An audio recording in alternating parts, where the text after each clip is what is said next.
He was here, I swear. Who was here? The man in the white van. The repairman?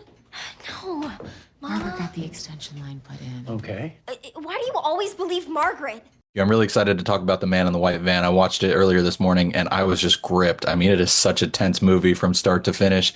You're obviously no stranger to the horror thriller genre, but what was it about this film in particular that spoke out to you to want to be a part of it? Yeah, well, doing something in the true crime space, especially, playing a character that is as emotionally complex as Annie, had been on my bucket list for a really long time. So I was excited to even get the audition. And then beyond that, I think the fact that the film really focuses on Annie and telling the story from Annie's perspective rather than, glorifying or highlighting the killer was an aspect that really drew me in, and I feel like is pretty unique to this film. I couldn't agree more. I find the non-chronological story to be a very interesting one.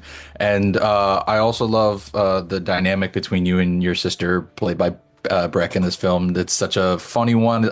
As someone who has two siblings, it's also a very relatable one. What was it like for you finding that dynamic with her? Oh, it was so much fun. I mean, Brec is just the best. I consider her to be very much like an older sister to me, and I have a younger sister in real life. So, like you said, our relationship in the film very much parallels that of a real sibling dynamic, just with the different personalities and butting heads, but then ultimately coming together and knowing that you have each other's back in the end and that there's such a deep love there. So yeah, Brec, it was amazing to work with Brec. She's just the best. I love hearing that. And so you mentioned not wanting to glorify the killer, but at the same time, I mean, this is a true crime thing. So I'm curious how much research you felt you needed to do before coming onto this film, or did you feel comfortable enough with what Warren was giving you for the script and such? No, I definitely did a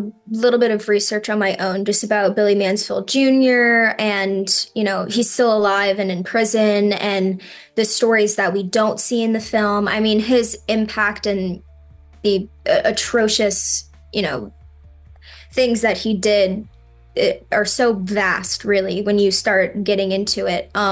But for me, considering the nature of the story and the fact that it is told so much from Annie's perspective and is less about the killer, a lot of that research entailed having those conversations with Warren specifically about just Annie and what she was feeling in specific moments and tracking her entire emotional journey throughout the film, and how she felt in relation to what was happening. So I did do a little bit of research of my own, but I wanted to focus more on the character herself, So what would you then say was one of the biggest keys for you for finding out who she was and the best way to play her on screen? Yeah, I think one of the things that was a little bit of a challenge, or maybe gave me a bit of a pause in playing Annie, was finding the right level of her innocence, and being alive during a time where there obviously are no cell phones, there's no tracking apps, there's no such thing as like, let me just text my mom or take a picture, or, use that sort of technology for proof. So kind of erasing that from my brain as an option for self-defense was an interesting aspect. And then also her, I guess, innocence in the way that at the beginning of the film, she kind of over-exaggerates her stories a little bit, to maybe warrant some attention that she feels like she's not getting. So that was one aspect of her that I had to dig a little bit deeper for, but I'm really happy with where I landed and how it reads in the film. It reads really well, and so I like that you took that extra step because it works so well. I see him coming up on time, so I did want to ask you really quickly. I mean, I still rewatch The Conjuring 2 all the time, and it pains me that the mainline movies are coming to an end. And so, since you had such a major role in that series, how does it feel for you looking back on that and knowing that the mainline movies are getting ready to close out? Yeah, you know, it's bittersweet. Part of me feels like I filmed that movie yesterday, and part of me feels like it's been ages. I mean, that character in that franchise is so dear to my heart. I love everyone involved.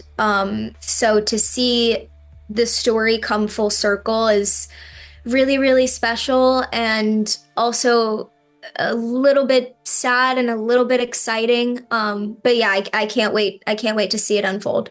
I can't wait either. I'm sure it's going to be great. And but in the meantime, I really look forward to spreading the word about the man in the white van. I am not blowing smoke. I really do love this film, and I think people are going to get a real kick out of it. So, Madison, thank you so much for taking the time. I truly do appreciate it. Thank you so much.